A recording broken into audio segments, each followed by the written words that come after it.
Hey guys, welcome on into the Josh Reese Show. I am the face of Houston sports. And right now we are talking about the Rockets. Game 2 win over the Oklahoma City Thunder 115 to 111. I'm still not entirely sure how the Houston Rockets pulled it out, but they did.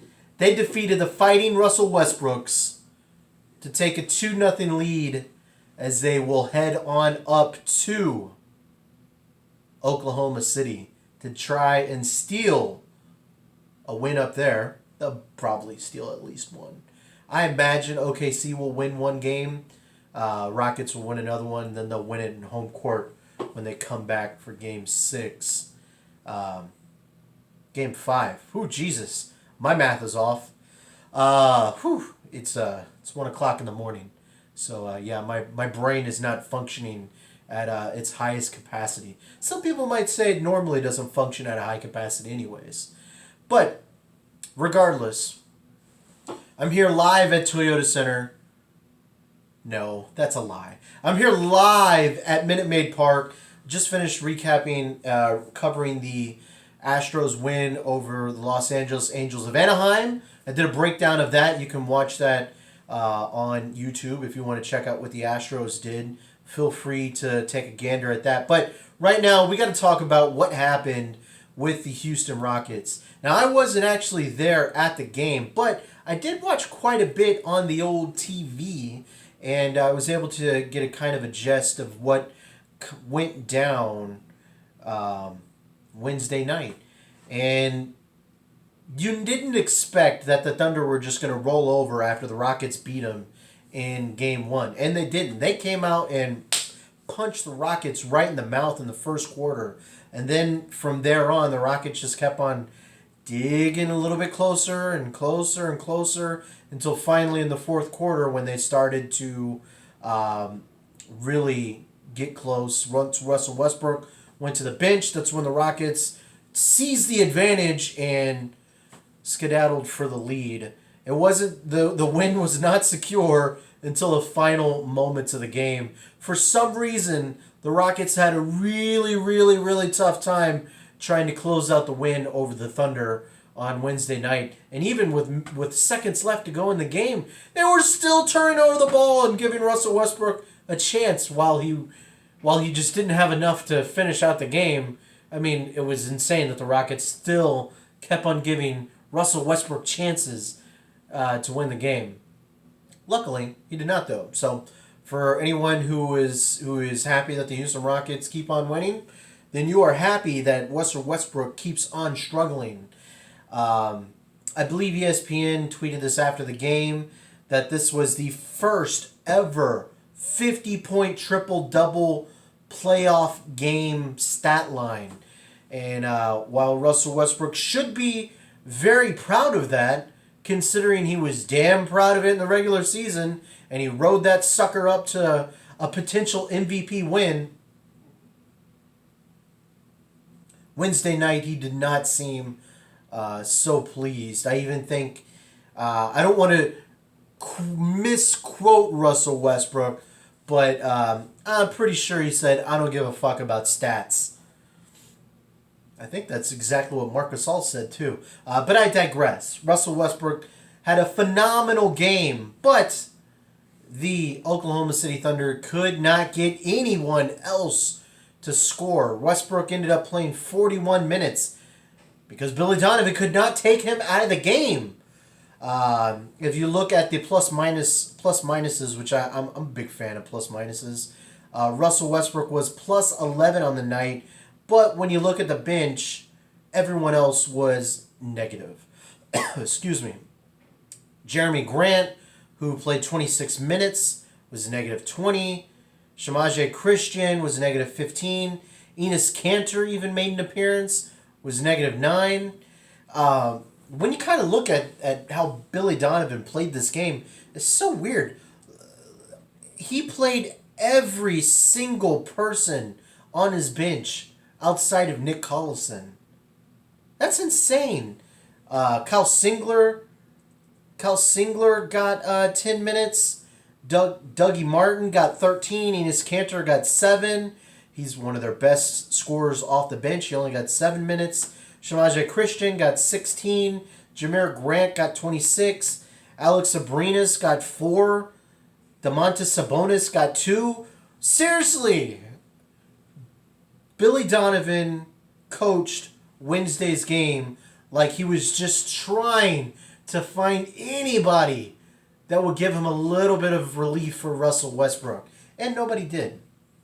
So Russell Westbrook ran out of energy, and that's why he struggled so mightily in the fourth quarter. I think he was 4 for 18 in the fourth quarter. I think it was 4 for 18. So, couple nuggets from this game that I thought was kind of interesting.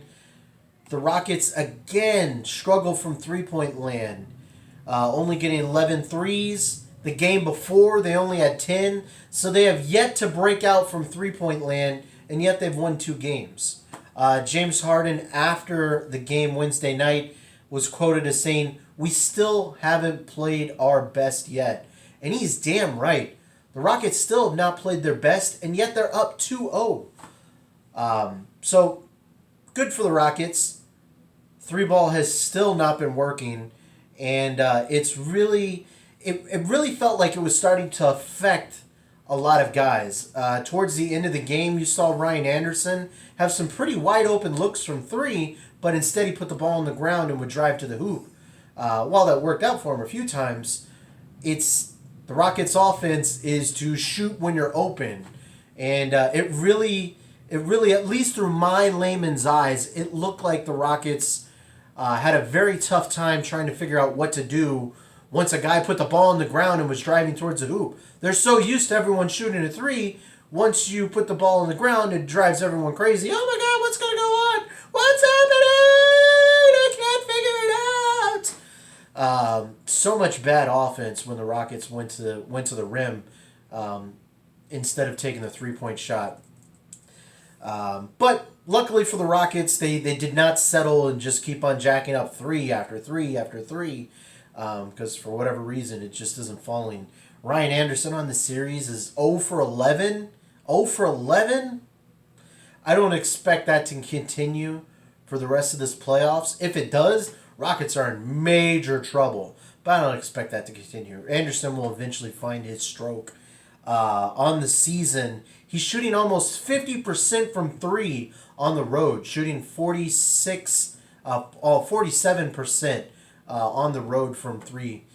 For some reason, he just can't shoot at home. I don't know what it is, but he just can't. After the game, you saw a video, I believe Calvin Watkins, or maybe it was David Nuno.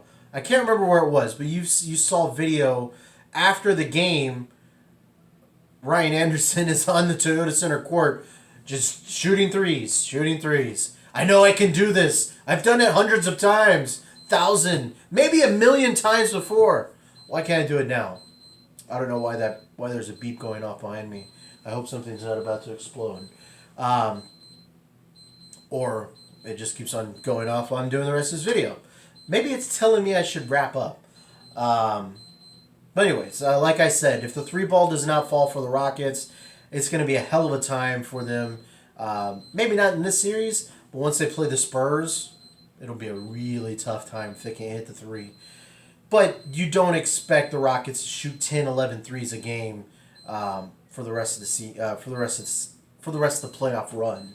I expect that they'll eventually. Everything has a regression to the mean.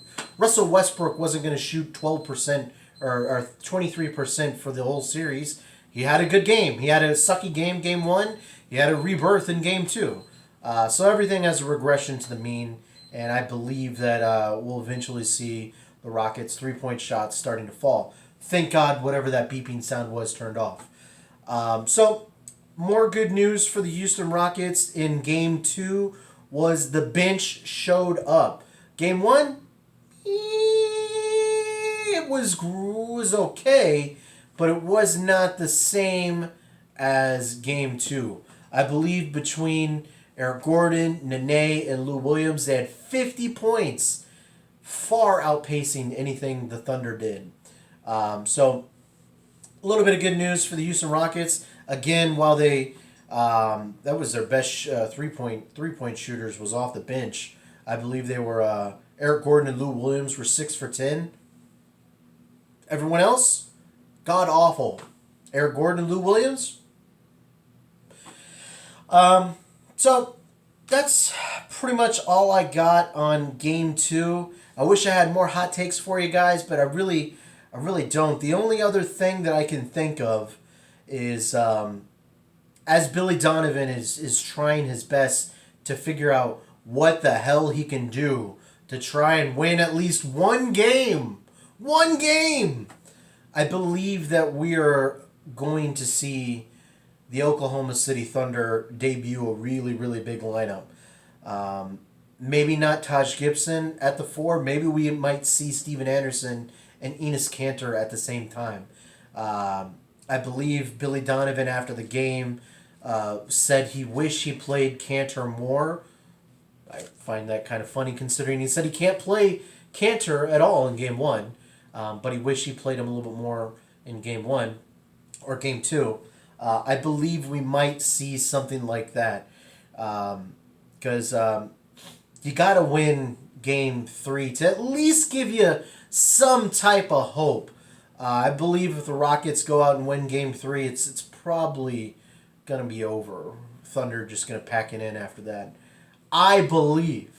So I think that's what the Rockets have to watch out for in game 3. But on the other side, the Thunder have to watch out because eventually the Houston Rockets threes are going to fall. And when that falls, what the hell are you going to do? You're going to try to stop the drives? Are you going to stop the threes? What are you going to do, Oklahoma City Thunder? They don't know. I don't know. But you might see 150 points scored when that does happen. So that's pretty much all I got here. I appreciate you guys for watching this video. Feel free to leave comments on what you think could happen in Game 3 or what you thought about Game 2. I myself did not get to watch everything that happened in Game 2, so let me know some of your best takeaways from Game 2. But if this is your first time watching this video channel, first of all, thank you. Second of all, my name is Josh Reese, and you can find me on Twitter at Mr. Joshua. I cover sports here in Houston, and if you like sports talk, this is the channel for you. Guys, that's all I got here. I'm going to bounce on out of here. It is almost 2 o'clock. Oh. It's crazy. I got to go. Guys, thank you again for giving this a watch. I am out of here.